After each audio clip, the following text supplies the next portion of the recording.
Ooh, this thing is my favorite. Hello, everybody. Ooh, having a little Caroline Levitt moment.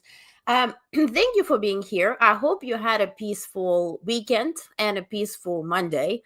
I know that, the news, even though actual factual news are being thrown at us right, left, and center, and we're trying to kind of, make through it without losing our mind and all that kind of stuff. So, and that's my intention here, to help you cruise through the news and know exactly what happened today, what to expect next, and most importantly, how to stay calm and cool and collected. Meanwhile, hi Sean, hello. You're late. I'm late too. That's okay. Hi Irene, hello. Thank you for being here. Hi Maggie. Hi Michael. Hi Mike. Hello everybody. Thank you so much, Irene, Maggie, Michael. Thank you for being Honest Plus members. I appreciate you. Alrighty, so this will be about exact 35 minute long. So that's my intention here, to keep it short, factual, and allow you to make better decisions. All right. So, of course, based on our here little cover, we're going to talk about, of course, the shutdown. We're going to talk about Trump's 60 minutes remarks with little to no clips from that, but rather quotes. We're going to talk about the world on edge. What does that mean? And also key U.S. elections tomorrow, which leads me to this announcement. Tomorrow, beginning 7 p.m. Eastern, I will be live here, first reporting on actual news, national and global coverage per usual, and then we're going to dive into the election coverage. And there we're going to, of course, monitor, and maybe by that time we'll know the results by around 9 p.m. Results of the election in New York City. We are electing our new mayor. Is it going to be Cuomo or Mamdani? That's sort of the big question. Then we're going to talk about and monitor the results of the governor election in New Jersey and Virginia. If you recall, I think it was Saturday, I did a live stream where former President Obama spoke in the, support of the Democratic governor for New Jersey. So we're going to see and track what's at stake. And what is at stake is, in New Jersey specifically, is MAGA versus Democratic governor. So then we're going to talk about Pennsylvania and Supreme Court. They're electing their justices there. And then, of course, California, Proposition 50 is very important. And again, we're going to dive into factual information. Perhaps you're not from California or not from United States at all, and you're not really familiar. So we're going to dive in what's at stake, what are the odds, and then of course we're going to get into the maps and see what are the results, because again, that's why we're starting a bit later, so we can get more to the times when the polls will be the voting facilities will be closing and the polls will be available. Okay, so and that's tomorrow 7 p.m. Eastern. And I see that I'm being laggy. I'm not that I have legs, I do, thankfully. Now this is better. Am I slow? Okay. All right. I'll reboot soon. So first, let's talk about the government shutdown. Of course, we are now on day 34. And if you may recall, the longest shutdown, again, under Trump administration, the previous one, was 35 days. So we are about 24 hours away from breaking another record, believe it or not, and going, well, now into 35 days of government shutdown with really no hopes for any type of results to be expected tomorrow. So also this has an impact on the air travel, because according to FAA, this past weekend marked the most severe air traffic control shortages yet. Between Friday morning and Sunday night, there were 98 staffing trigger reports at FAA facilities, instances where controllers had to reroute planes or delay flights to maintain safety with fewer personnel. And as you know, I'm located in New York City, so I was tracking LaGuardia and JFK airports. At LaGuardia, the medium delay is about 3-4 hours. At JFK, the planes that were supposed to leave at 10 a.m. Eastern this morning did not leave until 5 p.m. Eastern today. So yes, there is a delay. Of course, we're nearing the times of holiday travel. So Sean Duffy, again, our Secretary of Transportation, says that it's only going to get worse. And then as of recent, he spoke to Bloomberg, where he said he's considering closing U.S. airspace. And that certainly would then close the airspace for Trump too, right?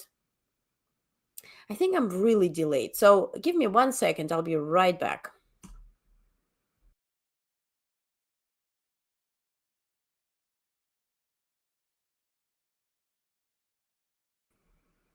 And I'm right back. Okay. All right. That's a little bit better. Okay. And then, of course, the big question is also health insurance uncertainty. Open enrollment is underway for 2026 health insurance under the ACA, right? Affordable Care Act. But because Congress remains deadlocked over extending Obamacare's enhanced premium subsidies, the premiums are expected to go up by 30% on average. And if perhaps you are on the receiving end, please comment, tell me if you received any letters. I hear people receive letters that the premiums are going up, or if you are considering to undergo any expensive and substantial procedures, please do so before February. That is what I'm hearing with vivid letters as a proof, so to speak. Also, there is a question, of course, about the food stamps, the SNAP, right? And as of recent, Trump said he will partially pay out, allow people to eat. Let's put it, the way it is. What is partial? What is that part? Is that 10%, 50, 90, 99.9? We don't know. So as soon as I find out, I will be posting about that as well. And then, of course, Trump was on 60 Minutes yesterday. Yes, he did sue CBS, which led ultimately to Barry Weiss, the far-right journalist, to become the chief editor or editor-in-chief at CBS and start firing people, predominantly African-American journalists. But okay, that aside, was his interview edited? Because the full interview is 73 plus minutes. We do have a full readout. I'm this nerdy, I read the readouts, because there you really get the full picture. Because whatever we got yesterday at 60 Minutes, minus commercials was around 28 minutes. So I really encourage you, if you can stomach it, watch it. But most importantly, read it. I posted, I shared everywhere the full transcript. So if you're interested in what's going on in our president's head, please read it, because that's where you get the real picture. But there he was asked about that pardon that he issued recently. This was a pardon issued for Chinese crypto billionaire. He goes by CZ, right? And Nora O'Donnell, who moderated the interview, she asked him about this. Well, the quote is, in 2025, his crypto exchange, Binance, helped facilitate $2 billion purchase for World Liberty Financial stablecoin. And then you pardoned CZ. How do you address the appearance of pay for play? Now, I want to show you the clip and to see how this went down. So take a look. It is working with Putin, I think. Wrong clip. This one. What is the other thing? Not a follow-up on that. But, okay, he got a question about Xi Jinping and Putin, and he's the biggest fan of them. This we know, he knows it, everybody knows it. So, and there he said on Xi Jinping and Putin, they're both very strong leaders. These are people not to be toyed with. These are people you have to take very serious. They're not walking in saying, oh, it's a beautiful day. These are serious people. These are people that are tough, smart leaders. Just imagine Roosevelt on that end, Kennedy, even Bush. Like, put anybody, Obama, Biden, put anybody on this, spot and hear them say that about those authoritarian leaders and Putin, who is literally murdering Ukrainians. Speaking of murdering Ukrainians and sponsoring murder of Ukrainians, China is blamed, rightfully so, for sponsoring this murder. And how do they do it? Through trade, right? They trade with Russia. They send them, if not fully, fully composed and put together military, equipment, but at least parts, right? They also provide intelligence. They also participate heavily in the Shadow Fleet. If you're not part of Onest Plus, please join us. Consider joining us. The button underneath, so you can get into the deep dives that we do Fridays. There's a deep dive on Shadow Fleet. How much, who, when, how, and whatnot. So that's how they facilitate it. This is for what exactly they're being blamed. Again, rightfully so. So trading with Putin, is that a good idea? Here's Trump. Get it done in a couple of months, do you think? I think we're going to get it done, yeah. I think he really wants to do business with the U.S. Ooh. Okay, feelings aside, decency aside, norms, Budapest, any agreements aside, all of this aside. Let's put it this way. Trump sees United States of America as, so to speak, USA Inc., Incorporated. And he is not just the CEO, he is the owner of USA Inc. That's how he sees himself. Using this analogy, using this thought process, okay, swallow it, it's okay, but I have a point. I would love to ask him, how does he see the citizens of the United States of America? As who exactly? Or as what? Shareholders? Best case scenario? I know USA is not a corporation or a business. I know he's not the owner nor CEO. He's elected to lead us for a certain period of time and get out of there. But this all aside, how does he see us? As shareholders? As employees? But employees have agreements, standards, insurance, time off. Slaves? Product? Commodity? How exactly?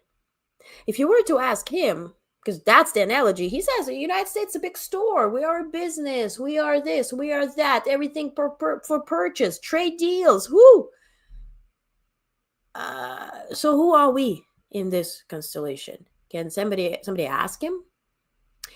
And then, of course, he also walked in carrying papers where he has it written, the 8 wars that he allegedly settled here. And because they were so settlable and he spent so much time settling it, he needs a printout that says who those countries are. If you ever settled a fight between kids or teenagers, or maybe you were a part of that fight, don't you remember the parties to that settlement or fight? But when it's all made up, you kind of need a cheat sheet. So yeah, he walked in with a little bit of cheat sheet. Somebody who walked in an interview, I digress from this 60-minute situation, which turned out to be 28, but okay. Somebody who didn't take, unfortunately, a cheat sheet was Secretary Scott Bessent, who allegedly is really negotiating with Canada. With Canada, so far so that he doesn't really understand what is prime minister, who is prime minister, and how many of those are there even. He says the trade talks are not back on. How do they get back on with Canada? We'll see. I don't know about you, Shannon, but many of my worst fights have been with family members. We eventually make up. But this was very serious. This Prime Minister of Ontario. Prime Minister of Ontario. Very nice. On Taiwan, Trump downplayed the risk of Taiwan contingency, saying President Xi knows the consequences of invading Taiwan. Here's a readout. O'Donnell says, would you order U.S. forces to defend Taiwan? Trump, you'll find out if it happens. And he, meaning Xi Jinping, understands the answer to that. I bet he does. O'Donnell, why not say it? Trump, this never even came up yesterday because he understands it very well. She goes, why not communicate that publicly? Trump goes, I can't give away my secrets. The other side knows. They've said they'll never do anything while President Trump is president because they know the consequences. Well, they did not say that. But since this little situation here aired, you know what Chinese embassy is doing? Chinese embassy to United States, to be exact. They're posting this shit show all over. And it's just not just this post. It's literally every hour. If you go to their Twitter shitter account, Chinese embassy to U.S., it's really it's official. It is official embassy. It's not a troll. I checked it. It's also shared by the spokesperson of Xi Jinping too, where they openly spread this propaganda claiming that Taiwan is an inalienable part of China's territory. Every inch of Taiwan province, China, is vibrant under this space satellite perspective. Let's fact check real quick. 1949, after the communists won the Chinese Civil War and took control over mainland China, the Republic of China, the ROC government, fled to Taiwan, where it has continued to govern independently ever since. Taiwan has never been part of People's Republic of China. And if you haven't yet, I do have this interview with a senior security advisor to Taiwan. Please watch it. It's 10 minutes. He explains exactly that to you and also what is about to happen. So we're not protecting Taiwan, but we are protecting, not really Israel, we're protecting Netanyahu. Here's Trump on Netanyahu. I don't think they treat him very well. He's under trial for some things. Some things. We'll be involved in that to help him out a little bit, because I think it's very unfair.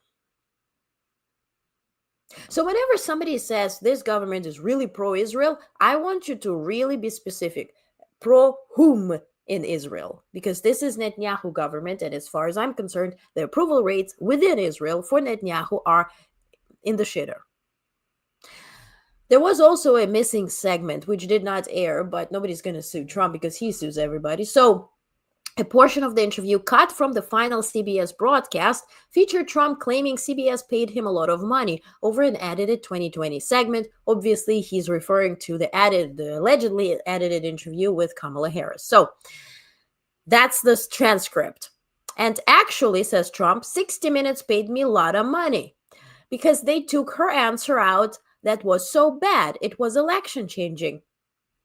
You can't have fake news. You've got to have legit news. One of the best things to happen is this show and new ownership, CBS and new ownership, the greatest thing that's happened in a long time to a free and open and good press. Obviously, he's referring to Barry Weiss, the pro-right journalist who is now editor-in-chief at CBS. Now, some things with APEC Summit, right? Over the weekend, I think I reported on that on Friday, but it's on our website. It's also in our newsletter that has been already sent out today. Check it out. It's free. There's no paywall. Please read actual news. I make it short, but factual. So there I covered the review by the APEC diplomats that was happening on Friday. Something that wasn't covered, right? Because we talked about presents and Trump receiving the crown of the biggest crown out of 6 crowns that South Korea has. And apparently it's also representing the fallen dynasty. I mean, all of them fell, but, fallen dynasty that fell specifically because of corruption and high tariffs. So I'll let you think the part. But there was also a gift exchange between Xi Jinping and President Lee of South Korea. And this is where Xi gave 2 phones for President Lee and his wife, made in China. Those are, why don't I just show you the video of how this went down? And then I make sure to repeat the sentence that made everybody laugh. Take a look. 좋습니다. 这个是去年我们小米生产的旗舰手机，里面它这个面是韩国的产品，这个曲面是韩国的产品。디스플레이는 한국 제품입니다. 小米，这是给您和夫人。通信部安全怎么样？这个通信保安怎么样啊？非常好，看看有没有后门。还有卫星电话。So. She gives 2 phones to the president of South Korea. South Korea's president says, how do I know if they're safe and secure? And she goes, well, you can check if there's a back door. So also, Trump administration sent out a letter that is very suitable for Make-A-Wish Foundation, but not really as an agreement because it lacks anything to agree to. It lacks parties that agreed to anything or signature or date. It's sort of like Dear Santa letter. So in that Dear Santa letter, it says Trump granted South Korea permission to build nuclear-powered submarines, though without any binding agreement or specification of who, what, where, what, no. The White House also mentioned in this trade framework that it includes tariff step-downs and soybean purchases, though China did not acknowledge those terms. So I don't want to waste your time repeating those terms unless we get the confirmation that China actually agrees to it. I'll be first to report and praise Trump and probably give him a crown from Burger King. So other news, the Philippines and Canada signed a new defense pact countering China's assertiveness in the South China Sea, which is a pretty big development. Obviously, Canada is forced to hug Xi Jinping and hope for bigger trade because of all this trade war that we here started. But they're also diversifying their trade in the South China Sea. So obviously, they now have the defense pact with Philippines, collaboration, protection. Also, Prime Minister Carney is aiming to have a free trade agreement with ASEAN members and also APEC members. Also, US is part of APEC. And so ultimately, APEC ended with sort of a statement that we all embrace free trade, yada, yada. But again, Secretary Bessent, who thinks that Ontario has a prime minister, did not really want to sign the agreement and mention WTO, World Trade Organization, that everybody abides by those rules. So the final agreement at APEC did not mention WTO. They just said, we believe in world trade. So you can read more articles that I wrote over the weekend about Russia landing Wagner-linked plane in Venezuela and Trump also sending U.S. forces towards Caracas. And by the way, I upload it in a second. I just wanted to show you the constellation of the buildup in Venezuela, or Caribbean to be exact. Let me find it real quick because it's pretty interesting. But it's also in your newsletter. I found it. Just a second. It's loading up. Also, I wrote about Russia beginning to mobilization of Ukrainians in occupied territories. That's exactly why I say, all this talk about, let's give Russia Donbass. Let's give Russia this and that. They're using Ukrainians to fight Ukrainians.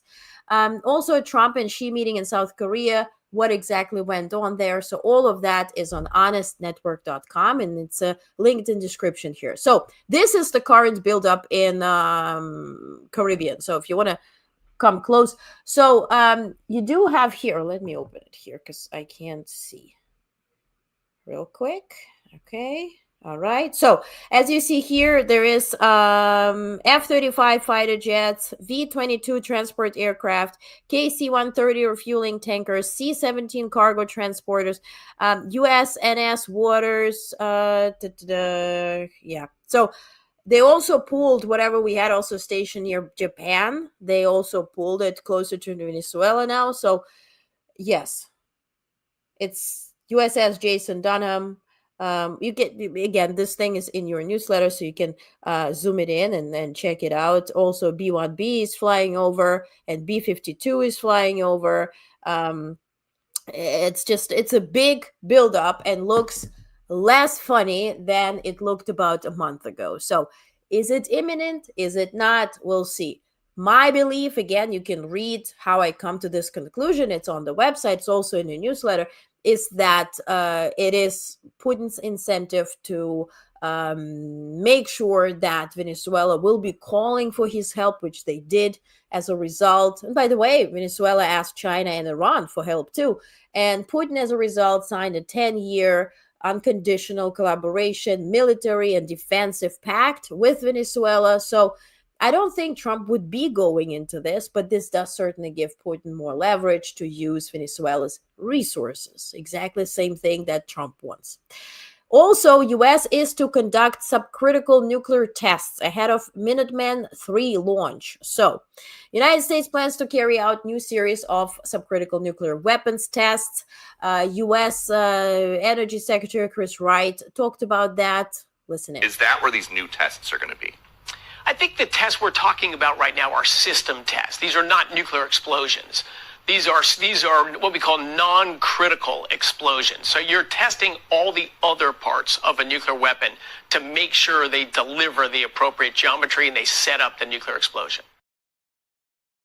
So, subcritical tests, often conducted underground, use plutonium and high explosives, but stop short of triggering a self-sustaining chain reaction. The U.S. Department of Energy describes them as essential for maintaining the reliability and safety of the nation's nuclear arsenal. So, but there will be also missile launch that is scheduled for November 5th or 6th or somewhere in between. It will be, again, according to Newsweek, it will be used to assess system accuracy, trajectory performance, and the readiness of the Air Force strategic deterrence infrastructure. So the LGM-30G Minuteman III, first deployed in 1970, remains the core of America's land-based nuclear triad. The U.S. currently maintains 400 missiles of such in silos across Colorado, Montana, Nebraska, North Dakota, and Wyoming, with total approximately 800 nuclear warheads assigned to them. There were previous tests in August 2023. U.S. Air Force decided to intentionally destroy the Minuteman III mid-flight because there was an anomaly, as they called it, but they said it was a system malfunction, but not a system-wide failure. Earlier, February 2023, a routine unarmed test successfully demonstrated missiles precision. There were tests in April 2024, also in May 2025. And that test went well, and it said the safety, effectiveness, and reliability of U.S. nuclear forces was confirmed. So why are we doing this now? Which leads to the bottom line that the U.S. says the upcoming operations are technical validations, not nuclear detonations. But in global perception, testing nuclear components and launching an ICBM, right, interballistic missile, in the same week sends a clear message: America's nuclear triad is not just to be maintained. It's sort of like being rehearsed. And then the question is, rehearsed for what exactly? Now, I did promise you 30 minutes. gotta do an interview now. But what I would like for you to do is please go and read our national news. So this is the part that I haven't had the time to read out. It's in your newsletter. It's in your inbox. If you subscribe, you'll get right away into it. So it's all, it's mentioned in the description of this video, but also on all my social platforms. National news, right? We talk there about Federal Housing Finance Agency's Inspector General who is being removed from his role amid political targeting allegations. We talk about YouTube being asked to restore ABC, right, ahead of this election coverage tomorrow. FDA, we talk about SpaceX receiving $2 billion extra to be the company that will be leading the Golden Dome project. So please go ahead, check it out. And of course, bunch of global news. And I will resume from there tomorrow because we have a longer coverage at 7 p.m. Eastern. I'll be here. First, national global news, everything that I left off here, plus what comes in tomorrow. And then in between, we will be checking the results and making sure we're staying at least 2 hours to kind of get a bit of an idea of where we stand. I think those elections are crucial. So I'll save you time clicking and looking everywhere. So we're going to be here in one spot looking and clicking. Okay. Speaking of clicking, please like this. Please share this. Please consider supporting Onest. Onest is completely independent. When I'm saying independent, like 100%, because of what I say. Do you think anybody wants to sponsor what I say? No. So that becomes a bit of a thingy. So if you would love for us to continue all this, please consider supporting in whatever feels right. Join Onest Plus, either donate or like, share, and make sure we get the views because we're monetized on YouTube. Okay? That's it. Thank you so much for being here. I will be tomorrow at 7 p.m. Eastern for a 2-hour plus coverage. All right? Have a peaceful night. Keep your head on a swivel.